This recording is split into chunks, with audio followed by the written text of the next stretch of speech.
Welcome back. Let's find out if we got anything wrong so far. For that, we go to Mr. Mike Baker. So, Mike, how everything's going? To find out if we got anything wrong so far, you're coming to me? Yes.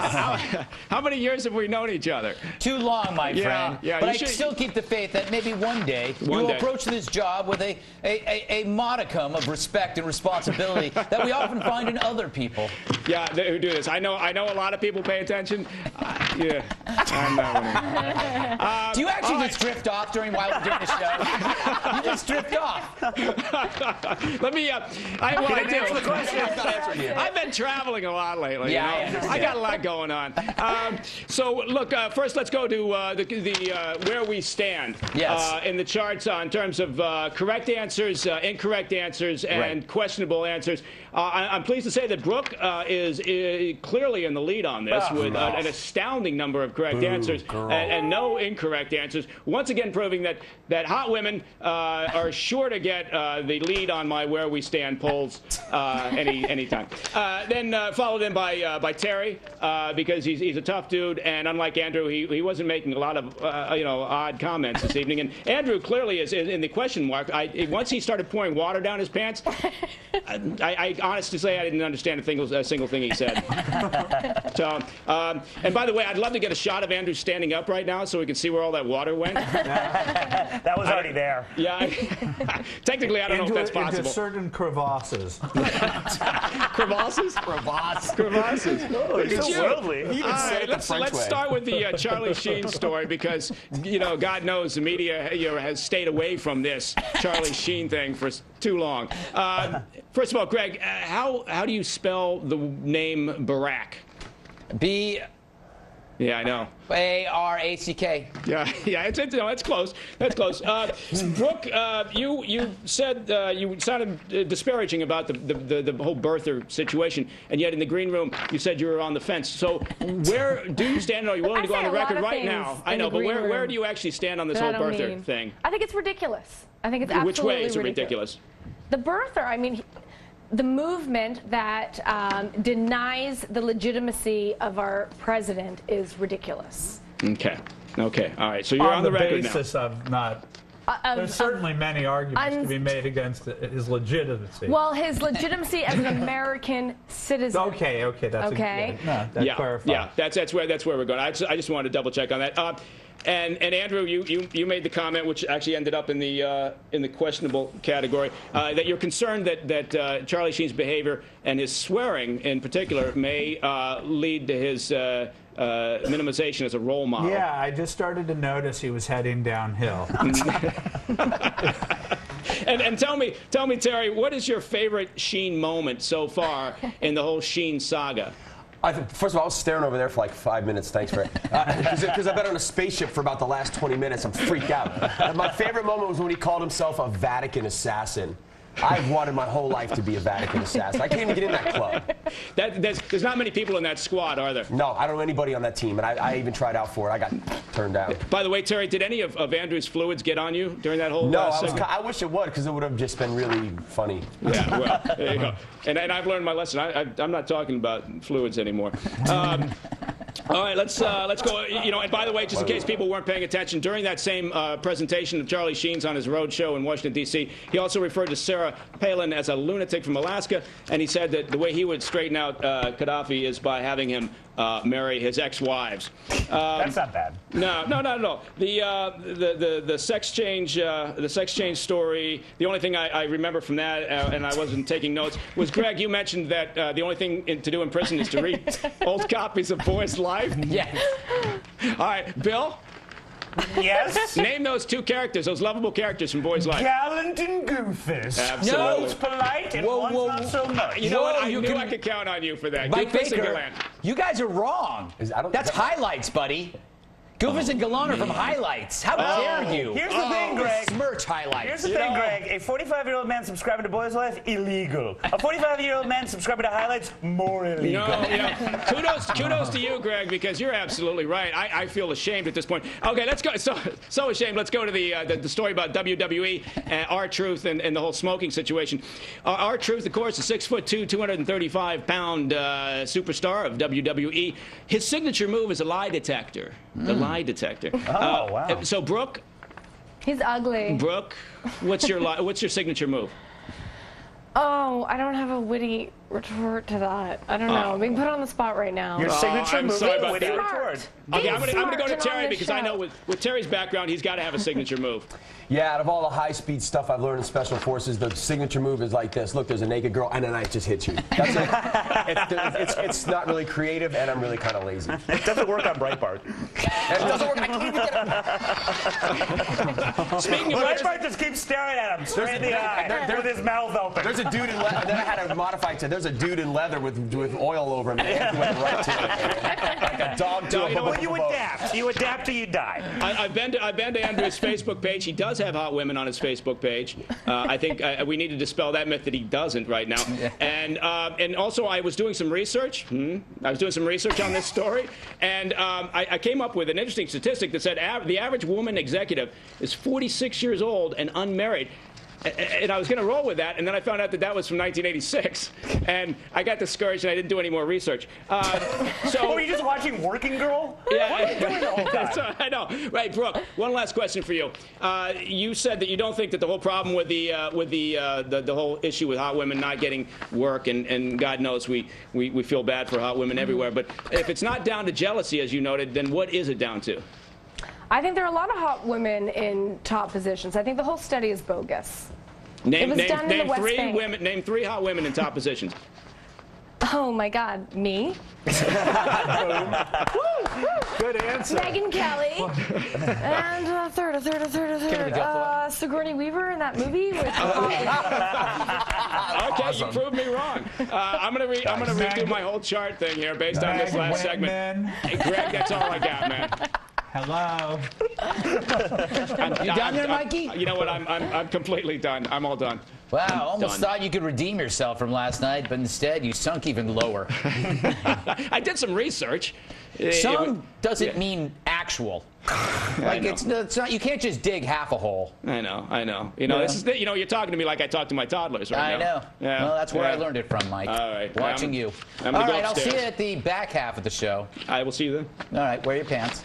Coming up, what's Zebulon and Amorphous up to? Brooke Goldstein discusses her new book, Zebulon and Amorphous, The Untold Story. Don't know what that means either. What will Breitbart say about his new book? Probably that it's great and you should buy it. Hey, I'd do the same thing if I were him. The greatest moment in his life was meeting yours truly. The second, appearing on the very first episode of Red Eye. The third, obviously, that weekend we spent at that lovely B&B in Cape Cod. Terrific. But the fourth is the new release of his new book. Andrew Breitbart's awesome new tome came out last week. It's called Righteous Indignation. Excuse me while I save the world. Andrew has been with us all night, so as a reward, let's give him a chance to sell a bunch of copies. Andrew, first, congratulations. Isn't it like in the top 10 of Amazon? Yes, it is, Greg. Because I've been on a jam-packed, energetic tour. Yes, clearly. Book. You have. Yes. I can tell you're very excited over this. Yes. Yeah. You didn't ask me to write a blurb for the book. Any reason why? All I want to do is please you. The book's tentative title was "What Would Greg Do?" Oh. And so I'm just afraid of you rejecting me. Oh, I would never do such a thing. You know who almost rejected you? MSNBC. I watched. You were on with Martin Bashir today. First off, I didn't even know the guy had a show. All I am is a light-hearted physical comedian, and look how he treats me. I know. Let's just show that That's a show. Nothing wrong with having. If you've read through my entire book, you didn't read my book. Media Matters read it for you. Every single thing. I've marked it up. I've read the whole thing. Every single point that you've offered is straight out of George Soros's funded and John Podesta's led Media Matters. He looked a lot. You know what I thought for a minute? I thought it was Fred Armisen pretending to be Martin Bashir. Yeah. You know? But he did a terrible job of being Martin Bashir. He was cuddly. At the very end, I just took him and I took him home. I was going to ask you, after that was a contentious 14-minute interview where he pretty much bullied you. He had an agenda, and you just kept pointing it out that he had an agenda. No. I was interviewed in the morning by David Schuster, who was fired by MSNBC, who was outraged that Dylan Ratigan was nice to me yesterday and respectful. So there was revenge in the air in the halls of MSNBC when I walked in. In fact, somebody took me aside and said, I heard them talking. They were pissed off that Dylan Ratigan didn't beat you up. So I was completely expecting this. But the funny thing is if anybody analyzes David Schuster's interview with me this morning, and this interview with Martin Bashir, it was the exact same questions. Yeah. The same exact obscure questions. They came directly from Media Matters. Media Matters works directly with them. Well, the thing is that what MSNBC doesn't understand is that we also I get the press releases from Media Matters every day. I love it. And it is exactly what you see on they take it and they literally No. When the previous time I was on MSNBC, this is how they did it. David Schuster interviewed me, and this was during the James O'Keefe arrest down in New Orleans, and they called it Watergate Jr. They created graphics for it, and David Schuster flew down to do a vigil at the courtroom, and then they found out that there was no attempted wiretap and the thing completely fizzled. They had me on. I told David Schuster, you're going to have to retract that. He goes, you're going to have to retract that. He retracted on air. I leave. I was victorious. I got MSNBC to retract on the air. I leave. I look up, and there's Eric Bullard from Media Matters. The level of coordination between the White House and MSNBC and Media Matters, it's absolute. Well, speaking, I want to throw to a piece of tape, my favorite tape of the day. You brought up James O'Keefe. Look, I want you to analyze his dancing skills. We need a bit of action that will give this the traction. As a matter of faction, what you bring, we can't get down. It gives us satisfaction when you take civil action. We'll go out and attack and investigate and hit the ground. Andrew, how does that help the conservative movement? I liked it. I liked it. You couldn't have liked that. Of course I did. You're just being polite.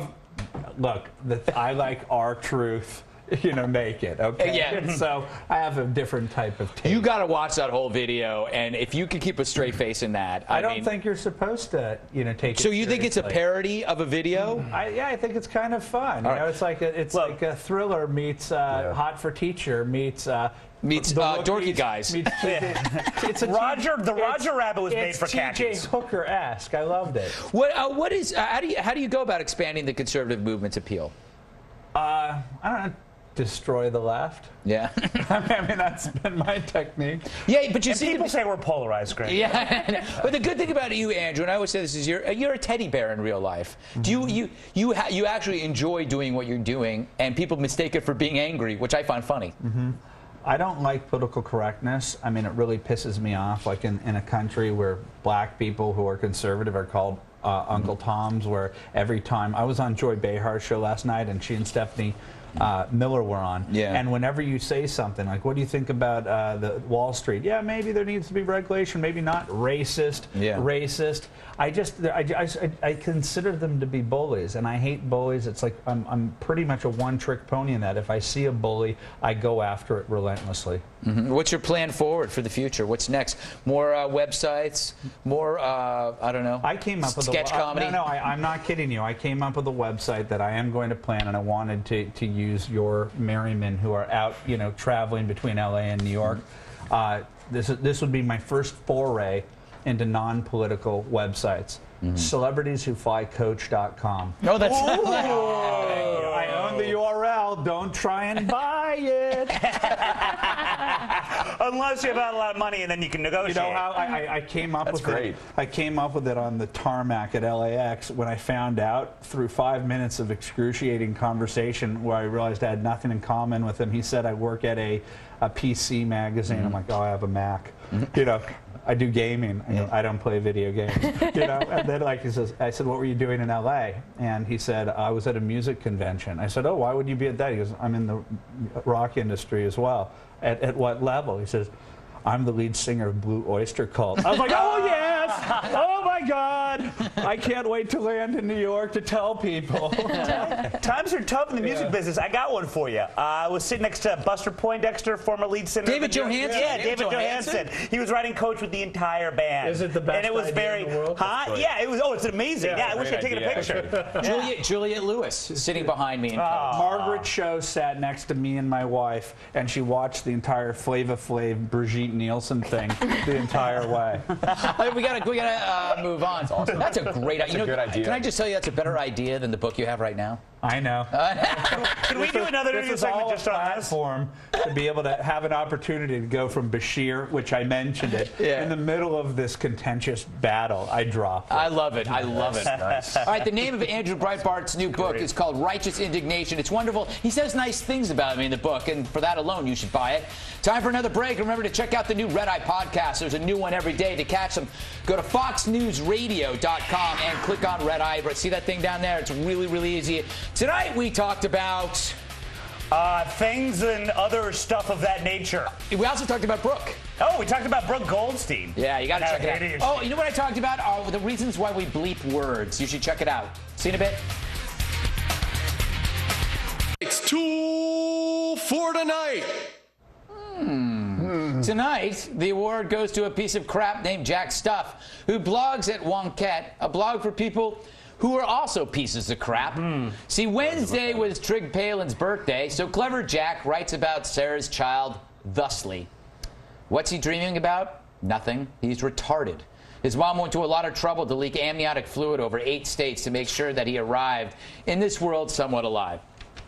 Wow, there's actually another line that's worse and insinuates rape and incest, but we're not going to go there. But we can already hear your excuse, Jack. See, Sarah had, used Trig as a prop while running for office, which means her kid deserves her petulant wrath. Which means, of course, that any woman who runs for office better not have a kid in tow or the brat is yours to trash. And who cares if he has Down syndrome? Brave Jack is going to make fun of your, quote, retarded kid, because that's edgy and in-your-face blogging at its best. Did you know that Jack's from Brooklyn and hairy? Yep, he shoots pool and drinks Pabst and makes fun of disabled kids. But only Palin's, because if he did it to anyone else, he'd be ostracized by his friends who think and smell just like him. Of course, he doesn't have much experience, I'm sure, with disabled people, and he's still pretty young, so he has no real sense of suffering. But wait, here's a picture of him. Well, maybe he does know suffering. God, what a hideous, pathetic tool. Tonight's 2 for tonight. All right, we got to close things out with the post-game wrap-up from TV's Mike Baker. And to see clips of recent shows, go to foxnews.com/redeye.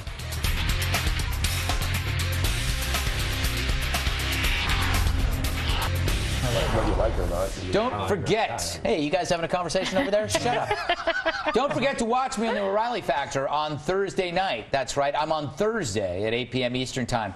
Coming up tomorrow on the next Red Eye, return appearances from Michigan Congressman Thaddeus McCotter, Daily Caller columnist Jedediah Bila, and Opie and Anthony co-host Anthony Cumia. Scary fun.